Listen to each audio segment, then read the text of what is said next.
Hello everyone. Today I wanted to show you guys how to make my green seasoning recipe. You guys are going to notice that a lot of my recipes include this green seasoning, and that's because it's very multi-purpose. You can use it in any meat dish or any vegetable dish that you make. It's great to season meat with and then roast it in the oven or grill it on the grill and things like that. So let's go over the ingredients to make my green seasoning. I have 2 bundles of culantro here. It's also called Beni. And the 2 bundles equals about 30 to 40 leaves, and I've washed them thoroughly to get any sand or grit out. I also have 20 of these small bird peppers or chilies. You're welcome to use Scotch bonnet peppers if you want, or you can use pimento peppers. I like to put the hot peppers in it because I like my food pretty spicy, so that's why I just added in here.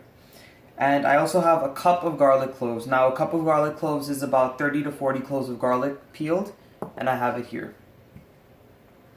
And I also have some water so I can blend up my ingredients with. Now, I kept this recipe as simple as possible. I know everybody has their own way of making this green seasoning.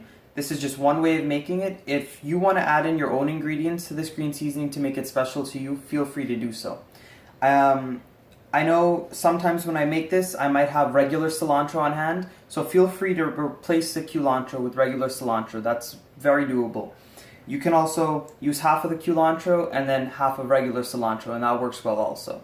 And some people also like to add thyme into theirs. I prefer not to, but this is just my way of doing it, so feel free to make it special to your own taste. So the process is quite simple. All I'm going to do is I'm going to take all of my culantro leaves and I'm going to put it in my food processor here. And then I want to take all of my chilies and I want to put it in the food processor also. And then I want to take all of my garlic cloves and add them to the food processor.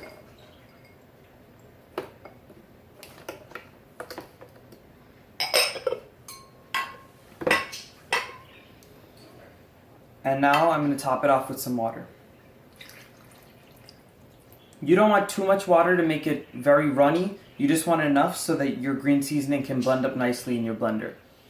So I have all of my ingredients in my food processor here. I've added some water to blend it up nicely, and I also have some water on the side just in case I need to add it during the blending process.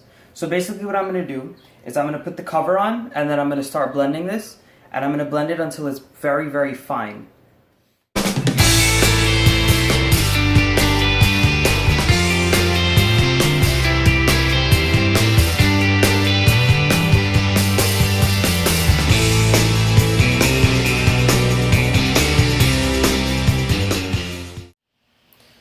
So here we have it, everyone, my finished green seasoning. When I was blending it in the food processor, I made sure that it was nice and fine and not too chunky. This way it would be easier to use in my recipes. And remember, everybody has their own way of making this, and just feel free to use whatever herbs you have lying around. If you have regular cilantro lying around, go ahead and add it in. If you have parsley lying around, go ahead and put it in. The only things that probably wouldn't work are things like mint and basil and sage and things like that. If you also had thyme, you could put it in here. But as I said before, I prefer not to put thyme in here. And lastly, the recipe gave me about 2 cups of green seasoning. This will stay for about a month in the fridge and will stay for over 3 months in the freezer, as long as you keep it in an airtight container or in a ziplock bag. I'm going to put this in the freezer today because I have some green seasoning already in my fridge. And this will stay for a long while and give me a good amount of recipes with it.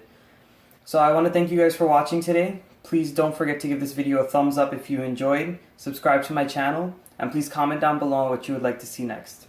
Bye guys.